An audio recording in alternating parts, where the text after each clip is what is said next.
año 2000, lográndose la segunda mejor etapa del Cádiz en toda su historia, por el momento, con Manuel Vizcaíno como presidente. Ascenso a Primera División en la temporada 2019-2020 y militando en la élite desde la temporada 2020-2021 hasta la actualidad. Un ascenso sin público en las gradas, ya que, por desgracia, llegó la pandemia. En esta época, el crecimiento social del Cádiz alcanza cotas inimaginables en su origen. La provincia de Cádiz se tiñe de amarillo en todas y cada una de sus localidades, reflejándose en el hito de que a un entrenamiento del primer equipo asisten más de 15.000 escolares. En estos años se consiguen grandes éxitos, nunca antes alcanzados, como ganar al Real Madrid o al Barcelona en sus respectivos campos, igualar la mejor posición en Primera División de la historia. Y en lo económico, ser un club saneado y en constante crecimiento. Cádiz Club de Fútbol, creer, creer, creer y crecer. La historia del Cádiz Club de Fútbol continúa y, como dice su presidente Manuel Vizcaíno, lo mejor está por llegar. Bueno, pues llegó el momento de la clausura que pone fin, que no pone un punto y aparte, pone un punto y seguido, por supuesto, a estos días en los que este estadio ha sido escenario de momentos emotivos, de momentos interesantes en los que hemos aprendido mucho y de cara al Congreso de la Lengua que se inicia en Cádiz el lunes, poner el granito de arena, como dijo el presidente. Y contamos con dos personalidades de excepción para este momento. Don Javier Tebas, presidente de la Liga, y don Rafael Contreras, vicepresidente del Cádiz Club de Fútbol. A ambos, gracias por estar aquí y participar en este acto.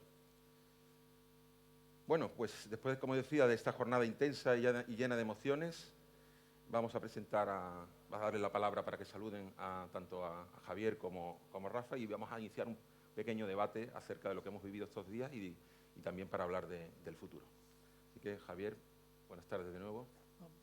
Bueno, buenas tardes y gracias en primer lugar por invitarme a este acto, ¿no? Yo creo que es importante que los clubes nos extendamos a más cosas de lo que es el fútbol, ¿no? Que participamos de la pertenencia de las ciudades, de lo que hacen las provincias o comunidades autónomas y por eso estoy aquí, porque creo que es la obligación de un presidente de la Liga en este tipo de acto apoyar al club y dar la opinión en lo que me preguntéis y en lo que podamos estar hablando, ¿no? Y al Cádiz, pues bueno, yo creo que destacar mucho de lo que hablas del tema deportivo es siempre importante, ¿no? Pero el tema deportivo dentro de la historia de un club no deja ser una temporada, 2 temporadas. Lo importante siempre que creo que hoy los clubes tienen una visión mucho más a largo plazo y la sostenibilidad económica del fútbol, y en este caso del Cádiz donde nos encontramos, pues es lo importante que lo que hace ver a largo plazo, ¿no? Un club podrá conseguir sus objetivos deportivos o no, pero lo que tenemos que intentar que todos los clubes vivan siempre, estén saneados económicamente siempre y que no tengamos como antiguamente pues desgracias que desaparezcan clubes en nuestro entorno, ¿no? Yo creo que eso para mí es la clave, ¿no? Y creo que hoy el Cádiz es un ejemplo un poco de la situación general del fútbol español, ¿no? De fútbol profesional, ¿no? Estabilidad económica, lucha deportiva increíble, ¿no? Estamos viendo este año la Liga Santander cómo está, ¿no?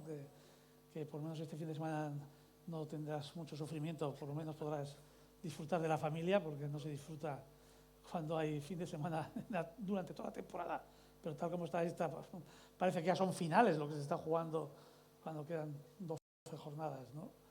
Y desear pues que el Cádiz siga en esa, sobre todo, sostenibilidad económica y que deportivamente pues si consigue mantenerse en la categoría, pues bienvenido y ojalá. Y que esos proyectos que están con el plan de impulso pues se aceleren, ¿no? Y que no haya zancadillas a los mismos, ¿no? Porque hay que pensar lo que hace unos años, ¿no? Teníamos que los clubes no podíamos participar mucho en los crecimientos de las ciudades con inversiones y ahora que se pueden hacer cosas, pues parece que aquí pueden zancadillas o pueden problemas que siempre uno piensa que el mundo administrativo los puede solucionar, ¿no? Pero fijaros, hace 10 años esto era impensable que el Cádiz esté adquiriendo unos terrenos muy importantes para desarrollar un proyecto de primer nivel, ¿no? Lo que se tendría que hacer es empujarlo, ¿no? Pues gracias y ahora profundizaremos en el tema de los fondos PVC más adelante. Rafael. Bueno, buenas tardes. Yo quiero empezar pues agradeciendo a todo el equipo, a todos los trabajadores del Cádiz, el esfuerzo que ha supuesto pues la organización de estas jornadas, que ha tenido pues yo creo que un hito importantísimo en términos de comunicación, sobre todo vosotros los periodistas que os gustan muchas de estas cosas. Yo creo que el hito de, sin desmerecer, digamos, desde la ponencia de Alex al principio, donde yo creo que fue muy interesante como el punto de partida, como terminó pues con la tertulia nocturna entre José Ramón de la Morena y José María García, rememorando pues muchísimos años donde hemos crecido, hemos vivido, ¿no?, en la madrugada, pues escuchando a unos y a otros, ¿no? Luego pues hemos tenido también a Axel con el resto de los panenquitas, ¿no?, como los califica Roberto Gómez en términos de tecnología, pero al final discutiendo mucho del modelo del lenguaje en el fútbol al día de hoy. Y bueno, y detrás de todo eso pues ha habido un grandísimo equipo del Cádiz Club de Fútbol que se ha sacrificado, se ha esforzado en una semana, como ha dicho el presidente, en la que, o como decía también ayer mi presidente, esa silla no se convertía en una silla eléctrica, ¿no? No estás viendo el partido, parece que es el fin del mundo, sobre todo los 10 minutos de partido últimos, que para nosotros ya empiezan a ser una tortura. Como sabéis todos nosotros, el resto juega aproximadamente 90-93 minutos, pero sabéis que el Cádiz juega unos 116 aproximadamente por partido. Por lo tanto, ya nos hemos acostumbrado. El míster me decía el otro día que ya sabemos que tenemos primero, segundo tiempo y la prórroga. Por lo tanto, el Cádiz ya está preparado para jugar todos esos minutos, y es verdad que este fin de semana pues se vive de otra manera, ¿no? Escuchando a profesionales, aprendiendo muchísimo y viviendo también un poco la historia del fútbol vista desde otro punto de vista, ¿no? Entonces, bueno, quiero agradecer muchísimo pues el esfuerzo a toda la plantilla, evidentemente a todos los colaboradores que han venido, pero sobre todo a todo el equipo del Cádiz Club de Fútbol que os habéis esforzado muchísimo, y os doy las gracias en un fin de semana en el que no hay partido, ¿no? Gracias, Rafa. Bueno, estamos ante como decía, las puertas de un Congreso de la Lengua, y como en todas las mesas y todas las ponencias que se han desarrollado sobre este césped elevado, os tengo que preguntar acerca ya se habló en la primera mesa del lenguaje de los presidentes, hasta dónde llegan, cuáles son sus características, sus límites. A mí me gustaría preguntarle al presidente de la Liga cuáles son las características del lenguaje del presidente de una institución, de un organismo como la Liga. Pues depende del entorno, ¿no? Yo creo que hoy el lenguaje cambia muchísimo, depende a quién te diriges, qué es lo que tienes que contar, ¿no? Yo, de hecho, cada vez que voy a un foro a dar una conferencia o intervengo en congresos que me llaman o seminarios, siempre pido saber quién es el público que tengo. Estuve el jueves pasado en Estocolmo dando una conferencia en contra de la Superliga, ¿no?, en una universidad que era una facultad de económicas, ¿no? Pues claro, pues los alumnos eran de económicas, los profesores eran de económicas, había mucha prensa económica, pues tienes que dirigirte de un lenguaje diferente al que te puedas dirigir en otro lugar, ¿no? Yo soy desde el lenguaje del otro día de la Universidad de Estocolmo al del lenguaje de Twitter, que es otro tipo de lenguaje, otro tipo de comunicación que se me criticará o no, pero estamos en el 2023 y hay que aprovechar, y más cuando normalmente eres centro de muchas dianas, pues todo tipo de comunicación para llegar a la gente, ¿no? Entonces, depende del foro, es el donde tienes que utilizar el lenguaje, ¿no?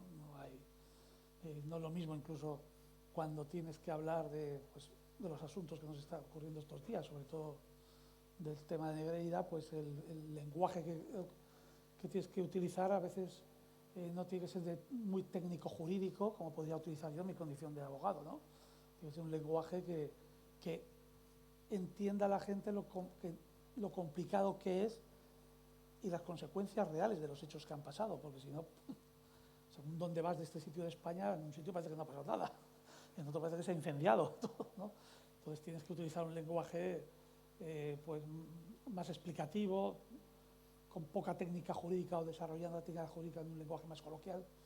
Depende, hay que adaptarse a los foros que te toca, ¿eh? Y autocensurarse también de vez en cuando, ¿no? Me imagino, ¿no? Cuando las emociones están a flor de piel, ¿no? Claro que hay que autocensurarse, pero hay que, cuanto menos te autocensures, más libre eres, ¿no? Yo creo que lo que yo creo que hay que decir lo que uno piensa, habrá que decirlo de una forma o de otra, pero cuando estás dirigiendo una institución, empezar a acostumbrarte a decir lo que no piensas respecto a la gestión de lo que hay o de lo que está pasando, posiblemente la mayoría de las veces cometas un error. Alguna vez te equivocas diciendo lo que piensas, pero si tú la mayoría de las veces tu política es, que un poco le ha pasado, yo creo, en el lenguaje de muchas instituciones deportivas, ¿no? Se está acostumbrado mucho a, no se dice poco, aparece puntualmente, se aparece muy pocas veces, y yo creo que eso se tiene que cambiar. Vivimos en el 2023 la sociedad de la transparencia, del compliance, de ser transparentes en las cosas, y el lenguaje y la comunicación yo creo que es el elemento esencial para la transparencia, porque si no, porque hay que explicar y ser lo mejor que puedas, con el lenguaje que mejor puedas, las cosas que ocurren y lo que piensas que se deben hacer o cómo se deben hacer las cosas, ¿no? Porque se ha comentado en algunas de las mesas que se han celebrado aquí, en el fútbol actual, los profesionales cada vez hablan menos y cada vez están más controlados por las consecuencias que ello pueda conllevar desde el punto de vista disciplinario, etcétera, etcétera.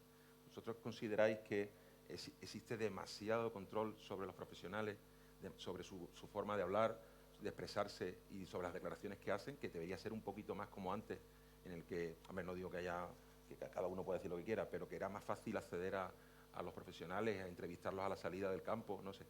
¿Cómo veis ese tema del que se ha hablado aquí estos días? Precisamente se habló anoche también en la mesa de la radio de la madrugada. Bueno, a ver, yo creo que hay una parte importante que se trató en la mesa de presidentes, precisamente. Ahí se vieron estilos distintos, se vio el estilo del Endoiro, como él bien decía. Un buen gallego es aquel que no sabe si sube o baja, es decir, y se mantiene una línea de comunicación en esa línea. Estaba Cerezo, que tenía otra percepción, y que creo que la principal cualidad que le otorgaba a todo el mundo era responder para que no ocurra nada, ¿no? Es decir, aunque sea en el momento más caliente, ¿no? Bueno, y se veía precisamente, y luego estaba pues nuestro presidente, Manuel Vizcaíno, donde bueno, tiene un estilo, digamos, más directo, más claro sobre lo que se planteaba, ¿no? Pero al final hay una responsabilidad, pero también igual que hay una modificación en el lenguaje, y yo creo que Axel en su ponencia decía todos los elementos del lenguaje, tanto el de Twitter como el del reportero que defendía Roberto Gómez o todo lo que se ha ido a lo largo de la ponencia, al final son elementos necesarios de comunicación, y lo que ha hecho es enriquecerse el proceso de comunicación de manera mucho más global, ¿no? Y eso es básicamente lo que está ocurriendo, ¿no? Yo creo que el futbolista pues también entra en ese código, entra en esa línea, y evidentemente pues bueno, tiene que haber una concordancia también entre la política de comunicación de un club y al final de la gente que forma parte. Como se decía ayer, ¿no? Los clubes son más o menos presidencialistas, pero la realidad es que cada uno tiene un rol y una responsabilidad que tiene que asumir, y en esa realidad de comunicación también estamos todos, ¿no? Por lo tanto, bueno, el papel del dirigente, hay parte que evidentemente viene reglado y hay parte que viene también de los nuevos roles. No es lo mismo comunicar en una red social que comunicar abiertamente o comunicar en un foro como el que estamos ahora, ¿no? Bueno, el papel Esto añadiste que es que volver como antes, ¿no? Es que eso es imposible. Es que la comunicación de los jugadores, de los profesionales, hace 15 años, las ventanas de comunicación eran la prensa escrita y la radio, ¿no? Prácticamente había dos. Hoy las ventanas de comunicación sigue la prensa escrita, sigue las radios, algunas más que antes, porque han aparecido las radios digitales, antes eran todas por aire, ahora tenemos las digitales, pero aparecen los medios digitales, aparecen las redes sociales, y dentro de las redes sociales es que aparecen y son muy diferentes, incluso la forma de expresarte, ¿no? La de Twitter, la de Twitch, la de Facebook, la de TikTok, Snapchat, cada una. Yo, por ejemplo, a mí no me verás poniendo nunca nada en Snapchat, porque no es no puedo comunicar por ahí, no, bien, porque buscan otra forma. Todo eso ha variado muchísimo, ¿no? Entonces, los jugadores también, hay mucha mayor cantidad y también los jugadores, pues, hay mucha gente, mucha presión para tener ese tipo de entrevistas como se hacían antiguamente. Es mucho más complicado. Porque los jugadores hablan, ¿no? Pero hoy hablan porque lo que hacen es colgar su Twitter o colgar su Facebook o hacer su tweet. Ya vimos a Luis Enrique en el Mundial, ¿no? Es muy diferente, entonces no se puede comparar. Vivimos una disrupción comunicativa de tal nivel que yo creo que nos tendremos todavía que acostumbrar Totalmente. a todo. Pues si hace 2 años nos preguntan por tweets, a lo mejor no existía o no sabíamos si existía o era muy reducido. O sea, si nos preguntas además los perfiles de edades de cada red social, donde hoy hay más comunicación, o sea, hay que ser objetivos. ¿Y cómo se adapta, Javier, a un dirigente deportivo, en el caso de Rafa, vicepresidente del Cádiz, cómo se adapta a esos lenguajes que van tan rápido? O sea, cuando además no tienes tiempo prácticamente para hacer un curso de ese tipo de idiomas. Hombre, por lo menos en nuestro caso, ¿no? Hay que leer mucho, hay muchos y muy al día, y también ver lo que está pasando, de lo que hacen en estrategias de comunicación del lenguaje, pues instituciones, no solo del deporte o lo que hay, ¿no? Uno, si os dais cuenta, yo voy a poner ejemplo, una corriente que nosotros ya estamos utilizando, y yo personalmente también, en el últimos 8 o 10 meses, por ejemplo, la red social Twitter, antes solo era el tweet. Ahora ya no sirve el tweet. Tienes que poner un vídeo de 40 segundos, 50 segundos, donde explicas un poco el tweet, ¿no? Y a lo mejor el tweet te consigues unas interactuaciones de 1000, como un ejemplo, y en cambio el vídeo consigue 100.000 views, que lo han visto 100.000 personas, ¿no? Entonces te está llevando a que hay mucha más comunicación, llegas más con el vídeo, con otro lenguaje diferente, donde ahí sí que utilizas normalmente un lenguaje más moderado, porque en el tweet es más, vamos a decir, más agresivo para atraer que te vean el vídeo. Pero bueno, esto, si veis, quien lo hace muy bien, yo me veo todos, ¿eh? Es la presidenta Ayuso de la Comunidad de Madrid, por ejemplo, utiliza muy bien este sistema. Yo lo estoy utilizando muchísimo también últimamente. Y bueno, por poner ejemplos, ¿no? El vídeo de 40 segundos de la primera vez que la Liga dio explicaciones del caso Negreira, pues ha llegado a tener 3 millones de visualizaciones, ¿eh? Eso no lo consigues ni en una nota de prensa, ni en una rueda de prensa. Totalmente. Ni nada, no llegas a... Entonces, pues hay que adaptarse. Es que es lo que no nos gustará, nos dejará menos gustar, será más... Pero es lo que hay, tenemos que llevar, igual que los coches son como son. Y yo creo que, bueno, es positivo y lo que hay que saber es adaptarse a tantas ventanas, ¿no?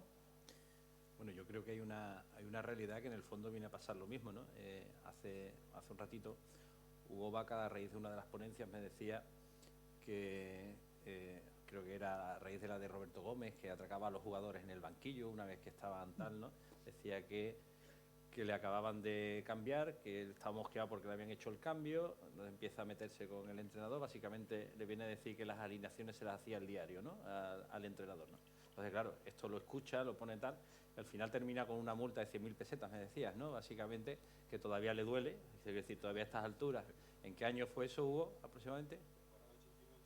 81, 82, y todavía le duelen las 100.000 pesetas de aquella época, ¿no? Pues cambiando todos los... como ha dicho Javier, la realidad de la comunicación no es discutible, no está encima de la mesa de debate. La realidad es ver cómo somos capaces de adaptarnos todos a ella, ¿no? Yo llevo 3 años en el mundo del fútbol de manera profesional, pero vengo del sector aeronáutico y de una empresa cotizada. Todo el mundo tiende a pensar que esto solo ocurre en el mundo del fútbol, pero no es verdad. Es decir, la realidad es que tu relación con todos tus stakeholders, ahora que los anglicismos, que estará por aquí la ponencia de los anglicismos también, todos los que están alrededor del club, igual que te ocurría en una empresa cotizada donde tienes la obligación, en el Cádiz hay 17.000 abonados, yo tenía 14.000 accionistas. Por lo tanto, la necesidad de comunicar era muy importante y el lenguaje era fundamental, ¿no? Y yo recuerdo que al principio me chocó muchísimo. Yo puse un primer tuit como presidente de mi empresa cotizada Y la primera respuesta que recibí fue uno que me dijo: a ver si te dedicas a trabajar más y a hacer menos comentarios, ¿no? Es decir, todavía estábamos en ese momento donde te venían a decir: déjate de entretenerte con esto de las redes sociales y ponte a trabajar, ¿no? Por eso digo que el proceso de comunicación hoy no se entiende sin que el presidente, los dirigentes de máximas instituciones estén comunicando permanentemente la realidad de su organización, igual que nuestra realidad es la que es. El Cádiz pues está en un proyecto impresionante y está en un proyecto de crecimiento impresionante. Aquí tenemos también a la alcaldesa de Puerto Real que nos acompaña, y aprovecho el puente comunicativo que me acabo de hacer para introducirte, pero al final que también es la apuesta que está haciendo el Cádiz Club de Fútbol, ¿no? De la que, como me dices, hablaremos en algún momento. Sí, porque al comienzo de este acto citaba la palabra crecer, muy vinculada, como también antes adelantó Javier, a los fondos CVC y al proyecto La Liga Impulso. ¿Hasta dónde puede llegar el crecimiento de los clubes de fútbol en nuestro país más allá del césped? Y si me permiten un chiste malo, el césped del estadio ha crecido no sé si es una metáfora interesante de lo que el Cádiz aspira, ¿no? El chiste es malo, sí. El chiste es malísimo. Pero bueno, Javier, dale cobertura rápida, porque sí, el chiste ha sido verdaderamente regular. Pero habéis reído. Sí, absolutamente. Bueno, si yo digo que no se tiene límite, hay que entenderlo, claro que hay un límite de crecimiento, ¿no? Pero como todavía el querer fuera del césped, estamos empezando, la mayoría de los clubes, a centrarnos en ese tema, pues yo todavía no puedo visualizar dónde va a estar la financiación de ese límite. Porque no es una cosa que nos pase todos los días. Con el proyecto de Plan Impulso, que es el proyecto del CVC, lo que hemos conseguido, porque ya lo estamos consiguiendo, es que aquellos clubes de este país puedan hacer muchas cosas que antes no podían, porque la inversión orgánica, vamos a decirlo, era pues para el terreno de juego, para conseguir los objetivos deportivos y lo más cercano al ámbito de sus abonados o socios, ¿no? Entonces yo creo que este proyecto en muchos aspectos lo que va a hacer es crecer por fuera de lo que es el propio club, para generar recursos, para generar marca, para generar internacionalización, para generar digitalización, que es muy necesaria en el ámbito de los clubes. Que si no hubiese existido,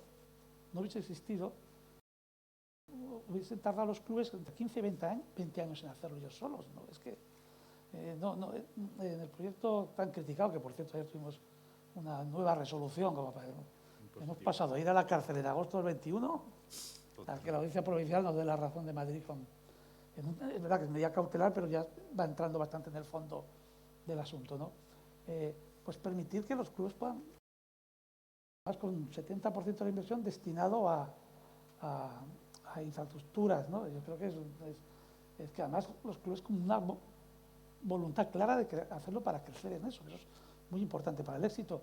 Y luego hay que pensar que estamos en el 2023, ¿no? En el 2012 en el fútbol español habían pasado 33 clubes por concursos de acreedores, ¿no?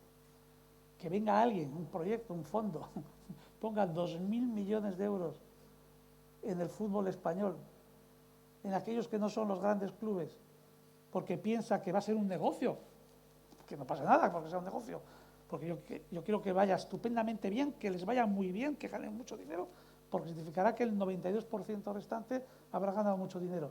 Pero que hemos pasado en 10 años de ser concursados, de que saltaban las alarmas cuando entraban en los bancos, de deber Hacienda dinero hasta de callar, a que un fondo de inversión, el tercero del mundo, venga a decir: aquí en la Liga Española yo puedo obtener rendimientos y les voy a dar 2.000 millones de euros para crecer juntos, y si perder juntos también. O sea que aquí esto no son unos intereses como piensan algunos, se hacían unas cuentas, no tiene nada que ver con un préstamo bancario ni nada. Otra cosa es que hemos diseñado una estrategia fiscal para llegar a los clubes de otra forma, pero esto no tiene nada que ver con eso, ¿no? Entonces yo creo que el crecimiento, insisto, no puedo decir cuál es el límite, porque hay que ir viéndolo, porque es un proyecto muy novedoso en el mundo del fútbol, y vamos a ver los clubes, que aunque los clubes los veo realmente, como se dice, como una moto a todos, ¿eh? Bueno, y como decía el vicepresidente, tenemos aquí a la alcaldesa de Puerto Real y el proyecto del Cádiz vinculado a estos fondos, uno de ellos es el proyecto Sportech. Bueno, en términos globales, a mí me gustaría decir un poco que en términos globales es una verdadera barbaridad. O sea, en términos de cualquier otro sector al que tú le digas de forma inmediata, yo el otro día, porque evidentemente uno no deja de pertenecer a su sector. El otro día la Junta de Andalucía anunció el programa de modernización, incentivación al sector auxiliar de la industria aeronáutica y del sector naval en líneas generales. Creo que el plan tenía la astronómica cifra de 85 millones de euros. Cualquier sector de este país al que tú le digas a día de hoy que le introduces 2.000 millones de inversión, con capacidad de inversión para crecer, desde luego cualquier patronal, cualquier agrupación empresarial de este país estaría dando palmas con las orejas y estaría aplaudiendo la iniciativa de manera absoluta, ¿no? Evidentemente, pues el fútbol tiene otros condicionantes o tiene otros elementos, pero como ha dicho Javier, es un hecho objetivo que un fondo de inversión de primer nivel apueste por la Liga de Fútbol Profesional en España. Yo, que vengo de ese mundo, de los mundos de las empresas cotizadas y de los fondos de inversión, es un hecho, vamos, que marcará un antes y un después, ¿no? El objetivo que se marca, que es precisamente adelantar esos 20 años de crecimiento, que por crecimiento orgánico sería prácticamente el tiempo en el mejor de los escenarios que podría tener, está permitiendo competir. Y luego hay un segundo elemento esencial que va dirigido también a que cuando la Liga a día de hoy es más atractiva, cuanto más competitiva es, ¿no? El acercamiento de los clubes más humildes o los clubes menores, es decir, que no es el caso del Cádiz, que como sabéis y como ya ha dicho el presidente, nosotros somos un club grande, pero nos permite competir de manera mucho más significativa contra todos, ¿no? Por lo tanto, generar ingresos fuera del balón para aportarlos al mundo del balón es uno de los objetivos esenciales donde nosotros estamos, y ese es el proyecto en el que el Cádiz está inmerso. Es decir, hay un proyecto empresarial que en los 110 años de historia el Cádiz por primera vez está mirando a la sociedad para decirle que va a invertir empresarialmente, no solo social, institucional, que eso ya lo tenemos, y evidentemente y futbolísticamente, que somos el referente de esta provincia. A día de hoy estamos abriendo la pata empresarial a toda la sociedad gaditana. Estamos diciendo queremos invertir en crear empleo y en crear riqueza en nuestro entorno, que al final también es importantísimo para todos. Y en la provincia de Cádiz mucho más por la necesidad que tenemos. El proyecto que el Cádiz tiene a través de la articulación con Sport City Tech y el desarrollo del suelo tiene unas perspectivas de creación de empleo que recupera gran parte del empleo perdido en los suelos donde vamos, ¿no? Por lo tanto, yo creo que es uno de los objetivos esenciales. Yo creo que deberíamos de estar felicitándonos en todos los foros y que el presidente de la Liga no tuviera que estar defendiendo la bondad de un incentivo al sector que es absolutamente beneficioso para todos los clubes. Y las reticencias, no solamente de otros clubes o de otras instituciones, sino también a veces hasta de los propios aficionados. ¿Cómo se vencen esas reticencias para hacer ver realmente a la masa social de los clubes que esto es necesario, que sí, que hay que meter goles, que hay que ganar, pero que los clubes, para poder sobrevivir, para que no pase lo que ha pasado muchas veces, tienen que tener proyectos de futuro más allá del césped? No, respecto a la masa social, yo no he visto reticencia. Yo pongo de ejemplo Osasuna, que es un club, lo votaron por la asamblea y el proyecto, se adhirieron al proyecto CVC, votado por la asamblea de sus socios. Y Osasuna no es un club que sus socios me quieran mucho, ni nos quieran mucho a los de la Liga. Yo soy 2 veces non grato en Pamplona, una vez, dos, ¿no?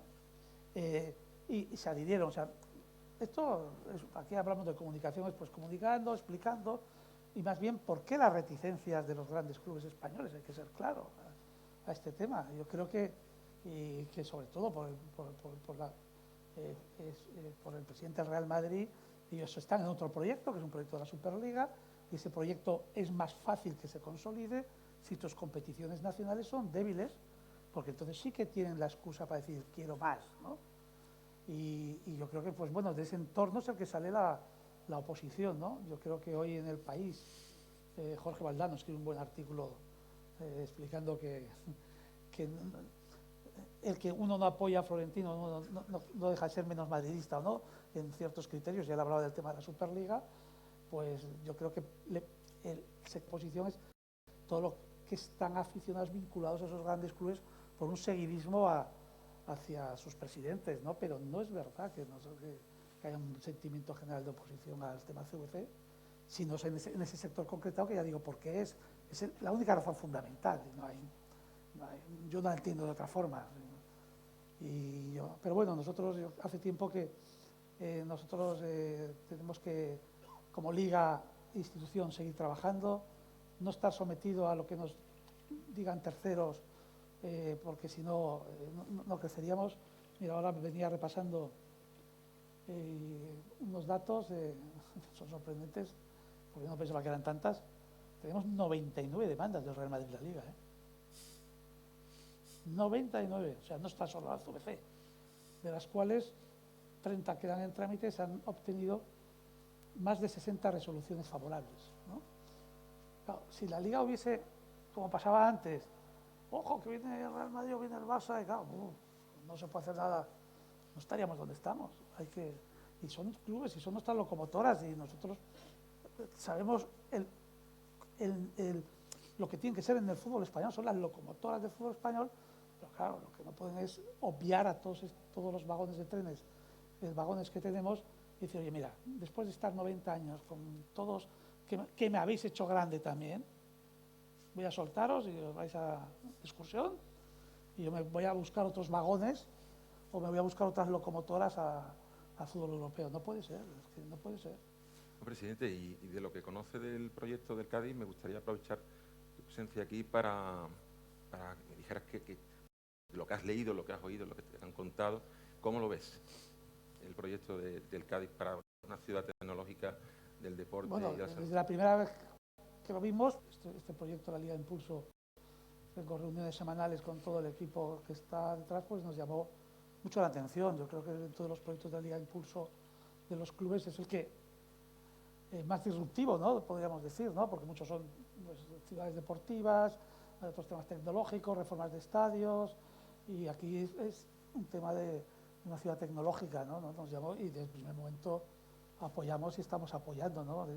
Desde la distancia no entiendes que esto no vaya más rápido, ¿no? Porque ni desde no sé, yo Javier, estas bicocas no salen todos los días, no sé. Javier, ni desde la cercanía lo pues entendemos. Bueno, o sea, entonces no es un problema de distancia, sino es un problema de entendimiento. Es que además, es que de verdad, a veces cuando un club como el Cádiz, que estuvo en concurso de acreedores, no nos olvidemos, además yo fui abogado desde el concurso de acreedores, ¿no? Y está donde está ahora, que hay que pellizcarse, porque la historia hay que pellizcarse. Que antes cuando venía aquí, yo la última vez que estuve en estas oficinas, en el estadio, bueno, si yo contase, pues aquello era un desastre, una catástrofe. A lo que es hoy, que estaba Martín aquí, que hacíamos la lista de acreedores los dos del club, hoy es, en vez de tener lista de acreedores, lo que tienes es dinero para invertir, para crecer, para hacer cosas, y te ponen problemas. Pues yo no lo entiendo, ya me van a explicar lo que tenga que explicármelo, pero tiene que haber alguna solución para dar solución, ¿no? Bueno, total. Como Javier dice, desde la distancia no se entiende, desde la cercanía de una incomprensión total, y estamos tratando pues de utilizar el lenguaje y de expresarlo y de comunicarlo, de que de verdad llegue el mensaje a Madrid también de manera importante de cómo tiene que llegar, que yo creo que hay mucha confusión, como en casi todo lo que se genera un conflicto, pero al final del día la realidad es que hay unos suelos que llevaban 15 años vacíos, ociosos, desde la salida de una multinacional que tenía un empleo importante en la Bahía de Cádiz, y 15 años después el único proyecto que hay encima de la mesa de forma real para la creación de empleo es un proyecto de primer nivel de la industria blanca del Cádiz Club de Fútbol, que lo está lanzando, que lo está poniendo en marcha y que está avanzando de manera importante. Yo evidentemente apelo a que, como todo, tiene que haber conversaciones, que a día de hoy pues no las hay y que debe de haberlas, y bueno, y estamos dispuestos pues, a sentarnos en cualquier mesa, pues tanto del Ministerio de Fomento como de la Autoridad Portuaria o como de aquel organismo que considere oportuno por el bien de los gaditanos, es decir, porque es un proyecto de creación de empleo que tiene unas cifras de aproximadamente 3.500 empleos en los primeros 5 años del proceso de construcción y de elaboración, y luego un mantenimiento de empleo estable de más de 1.500 empleos. Por lo tanto, estamos hablando de una inversión muy potente del desarrollo de una industria tecnológica de primer nivel, que es además lo que la provincia de Cádiz también necesita, ¿no? Necesita un tipo de industria muy acorde a nuestra geografía y a la calidad de nuestra gente, ¿no? También llevamos mucho tiempo apelando al empleo de calidad, ¿no? Es decir, no queremos ser, con todo el respeto y con todo el cariño, no queremos ser los camareros y los guardias de seguridad los gaditanos, ¿no? Los gaditanos tenemos que aspirar también a un empleo de calidad, y proyectos como el del Cádiz Club de Fútbol trae empleo de calidad de la mano de la Liga, del proceso de trabajo que yo creo que es muy importante, porque creo que la gente pierde mucho la perspectiva. La Liga, a través del proyecto Impulso, está haciendo un proceso de fiscalización que para el propio club es muy bueno, en términos de que racionaliza muy bien hacia dónde tienen que ir las inversiones, y que las inversiones vayan muy orientadas a la generación de ingresos, no orientadas al final, bueno, pues un poco a la apuesta deportiva, ¿no? Un jugador te sale bueno, te sale malo, te sale regular, pero aquí estamos hablando de inversiones realmente productivas. En ese sentido, pues el Cádiz está haciendo una apuesta como no lo ha hecho en su historia. Yo creo que Javier lo ha reflejado. El Cádiz tiene además una rémora añadida, es decir, el sector está invirtiendo para adelantarse a los próximos. Pero el Cádiz volvió al fútbol profesional de la mano de Manuel Vizcaíno hace 8 años, por lo tanto nosotros llevamos 12 años de retraso con respecto al resto de los clubes que compiten. Yo cuando llego al club, el planteamiento que tengo es muy claro: nosotros tenemos que recuperar los 18 años que el resto de equipos están invirtiendo, más los 12 años de retraso que llevamos por estar fuera del fútbol profesional, y eso se nota en muchas parcelas del club, y que a día de hoy pues estamos trabajando de manera muy fuerte. Todo esto sería posible sin el equipo de trabajo que tiene la Liga a día de hoy para la mejora y la profesionalización del club.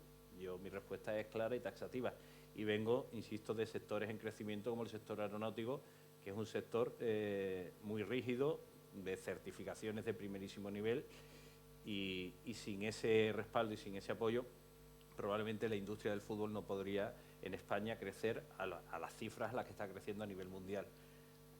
Me gusta recordarlo en Cádiz de manera permanente, que la industria del fútbol representa casi el 1,47% del Producto Interior Bruto. En creación de empleos es más de 185.000 empleos. Por lo tanto, estos son cifras de 2018. Habría que actualizarlas a día de hoy. Habría que actualizarlas a día de hoy, pero esta es la realidad, y yo en Cádiz no paro de repetirlo. Evidentemente yo no soy la parte bonita del fútbol, soy la parte empresarial, y asumo el rol y asumo el papel que toca, pero también la estabilidad de este club y la oportunidad del Cádiz en los 112 años de historia es absolutamente imponente. El Cádiz tiene la oportunidad de dar un paso hacia adelante para mantenerse entre los más grandes del fútbol español durante muchísimas décadas, y eso es lo que se está sembrando hoy. Cuando todo el mundo piensa en el futuro, lo que tiene que pensar es las acciones del presente. El futuro no es más que el resultado de lo que haces hoy. Por lo tanto, el Cádiz está haciendo hoy lo que tiene que hacer para ser un club grande durante muchísimo tiempo, ¿no? Y no caer de manera absoluta una vez que tenga un mal resultado deportivo, porque lo tendremos por distintos motivos, ¿no? Y esa es la realidad. Bueno, pues nos quedan poco más de 5 minutos y vamos a volver a lo que nos ha traído aquí, que es la palabra, el lenguaje, hablar de fútbol y el Congreso de la Lengua. Les voy a proponer un pequeño juego, un test con palabras. Yo voy a decir una palabra y ustedes, vosotros, me respondéis con una frase, con otra palabra o lo que os trae a la mente. ¿De acuerdo? Bueno, pues vamos a empezar con una facilita. Javier, Rafael. Gol. Éxito. Cuando se produce en este estadio y en la portería adecuada, el éxtasis es total para todos los nuestros. Éxtasis, ¿no? Fuera de juego. Frustración. Partido del Elche, claramente. Nos deben 11 minutos o 2 puntos, una de dos. Si hubiera un diccionario, esa sería la definición perfecta. Sí. Fuera de juego, partido del Elche, claramente. Bueno, esta tiene un poquito más de guasa. Árbitro. Ya vamos subiendo. Teóricamente, justicia. Individualmente, intachables. Individualmente. Todo dicho. Esta se puede ver con 2 consonantes. Yo lo voy a pronunciar y la interpretáis como queráis. Bar. Desesperación. Bueno, un sitio súper agradable cuando estás con los amigos hablando de fútbol. Esa es la acepción positiva de bar. La otra acepción de bar es arréglese, señor Rubiales, arréglese. como ya lo hemos dicho por carta, por escrito, por activa y por pasiva, pues el club lo tiene claro. Arréglese. Penalti. Castigo. Lo que no paran de pitar en este estadio. Lo que respecta impregnado. Y ya, vamos a dejar la última, que es la más sencilla de responder, Javier. Federación. Antigüedad. Zapatero a tus zapatos. Bueno, pues ha quedado un buen diccionario de términos futbolísticos y del sector que ojalá se tuvieran en cuenta. Y bueno, para terminar, como ya digo, queda poco tiempo, me gustaría hacer una pregunta a Javier Tebas, ¿no? Porque siempre han existido tensiones, a veces hasta necesarias, entre las instituciones, los organismos de fútbol, pero da la impresión de que en estos momentos, en los últimos años y sobre todo en este momento, la crispación actual no se había vivido nunca antes. Todos los días nos sobresaltamos. Bueno, antes ha mencionado el tema de Negreira, ha mencionado también todo el follón que hay con el tema de los fondos CVC y las demandas de los clubes. Parece como si viviéramos en un continuo estado de tensión diaria. Me gustaría que hicieras una reflexión acerca de eso, si estás de acuerdo, y cómo se puede salir de ahí. Bueno, yo creo que a lo mejor es lo que estábamos mal acostumbrados a que antes no se hacía nada o no se peleaban las cosas, ¿no? Y entonces, en lo que respecta al fútbol profesional, se iba dejando cada vez perder posición, ¿no? Y nosotros, en lo que respecta a la Liga, lo tenemos, o por lo menos como presidente lo tengo muy claro, y mientras los clubes lo apoyen, no vamos a intentar perder ni un tema de posición. Es decir, Superliga es que no, porque es que además no es negociable. Como si yo me digo, me vengo aquí el fin de semana y me voy a tu casa, ¿no? Es quitarte la casa para meterse ellos más casa, son más dinero para ellos, menos para las ligas nacionales. Es un informe KPMG, no es un informe de Javier Tebas, es un dato objetivo, ¿no? El que hay, por lo tanto, eso hay que enfrentarse. Con temas de la federación, que la liga es muy respetuosa con la federación como institución. Y yo soy hombre de federación, Javier Tebas cree la federación como tal. Pero otra cosa es que no estoy de acuerdo con los dirigentes. Y lo que no puede estar, cuando no estás de acuerdo con los dirigentes, cuando te quieren seguir queriendo más poder o más dinero de la liga, de los clubes, que en realidad que son de los clubes, te tendrás que enfrentar. Tema de los lunes y viernes, tema de los horarios, claro, pues esas cosas había que enfrentarse. Y que había el consenso, que son palabras muy bonitas estas, del consenso, el diálogo, que yo he hecho muchas en mi vida como abogado, parece que no. Pero cuando te quieren quitar lo que es tuyo, es que no puede haber consenso, no puede haber diálogo, ¿no? Y ahora, pues ahora con el tema que tenemos de Negreira, ¿no? Pues evidentemente, ya lo vengo diciendo, para mí es lo peor que le ha pasado a la historia del fútbol, ¿no? Porque antes podía haber temas de amaños, de partidos, de clubes, jugadores, pero el juez, cuando en un estado se corrompe el juez, el que imparte justicia, el Estado está podrido absolutamente, ¿no? Entonces, aquí se está poniendo en duda, ya no digo a los árbitros, porque yo no quiero que sean comproárbitros, pero sí la capacidad, gente pagando o un club pagando con intención de influir, ¿no? Pues eso empieza a poner en duda todo, y entonces eso a mí me quita el sueño, me preocupa muchísimo y entiendo muchas veces enfados que hay, porque no comparto a lo mejor la forma con que se expresan, pero tenemos que entenderlo lo que está pasando y hay que darle una vuelta a este tema del arbitraje.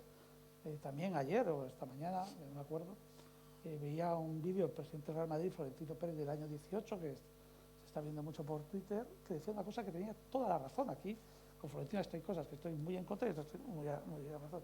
Pero esta estoy a razón, que decía que no podía ser que vivamos el siglo de que empezamos a la transparencia, a todo el compliance, como venía diciendo, y aquí no se sabe nada, ni cómo son los ascensos y descensos, ni cómo... Mira, yo recuerdo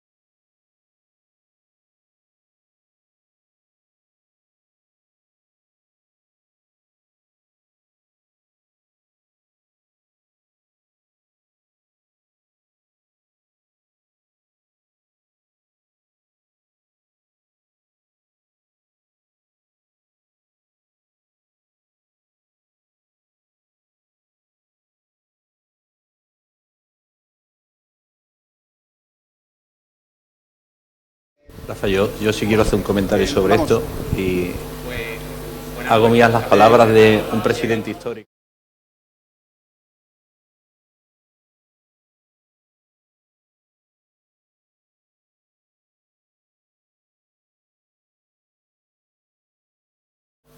Si el balón se pincha no hay partido, creo que decías, y si el árbitro está comprado no hay partido, ¿no? Yo creo que eso es el elemento esencial. Hace falta un árbitro y un balón para que el fútbol siga siendo el fútbol, ¿no? Y yo creo que ese es un elemento esencial. Sobre esto es lo único que te voy a decir. Ya estamos fuera de tiempo y Javier, tienes una agenda bastante apretada. Te damos por eso doblemente las gracias por haber venido a pesar de esa agenda y sabemos que te tienes que marchar pronto. Queda el momento de la despedida, de los agradecimientos al Ayuntamiento de Cádiz, al Instituto Cervantes y a la Liga, a todos los ponentes y presentadores por participar en estas jornadas y darles el máximo nivel, por confiar en este proyecto y, como también ha dicho el vicepresidente, un agradecimiento y felicitación a todos los empleados del club que durante estas últimas semanas han realizado un gran esfuerzo para conseguir el éxito y el objetivo de que estas jornadas contribuyan a realzar aún más el nombre de Cádiz, de la ciudad de Cádiz, en puertas de un congreso muy importante e internacional de la lengua. Y a título personal, gracias, vicepresidente, gracias a Manolo, el presidente también, por apostar por este nuevo camino y aunque ha sido una paliza, como tú bien has dicho, pero a más de uno se nos van a caer unas lagrimitas cuando las demos por clausuradas. Así que lo dicho, muchas gracias Javier, muchas gracias Rafa. Bueno, y si me permite, termino cerrando. No, iba a decir una frase que no se ha repetido. Hablamos de fútbol, hablamos del Cádiz. Bueno, para que Javier tenga la oportunidad también de terminar en ese sentido, pues apelando a este sábado, fundamentalmente. Como hemos dicho, iba a decir el Carranza, perdón, el nuevo Mirandilla, ha de ser un fortín. Seguir animando a que estamos poniendo todas las medidas posibles para que estás y animarlos a que este partido, como ha dicho Javier, todos los partidos nos quedan 12 finales y el apoyo de nuestra gente. Tenemos que seguir siendo igual de fuertes, por lo tanto a todos los cadistas os quiero ver aquí de manera imponente, pues apostando por nuestro Cádiz este sábado, que nos jugamos mucho. Y termino, que creo que es el resultado también del Congreso de la Lengua, que es muy importante, y eso se lo digo, que está aquí varios de los responsables de Cataluña, que una de las conclusiones de la jornada ha sido que cuando hablemos ya del 4-4-2, que incluyamos al 1, aportación de Pedro Jaro, que dijo 1-4-4-2, que siempre dice que dejamos fuera a los porteros a la hora de la definición, por lo tanto, que la formación de todos los entrenadores, cuando se diga el 4-3-3, sea el 1-4-3-3 y no nos olvidemos el portero. Yo creo que es una aportación que debe de pasar ya también, igual que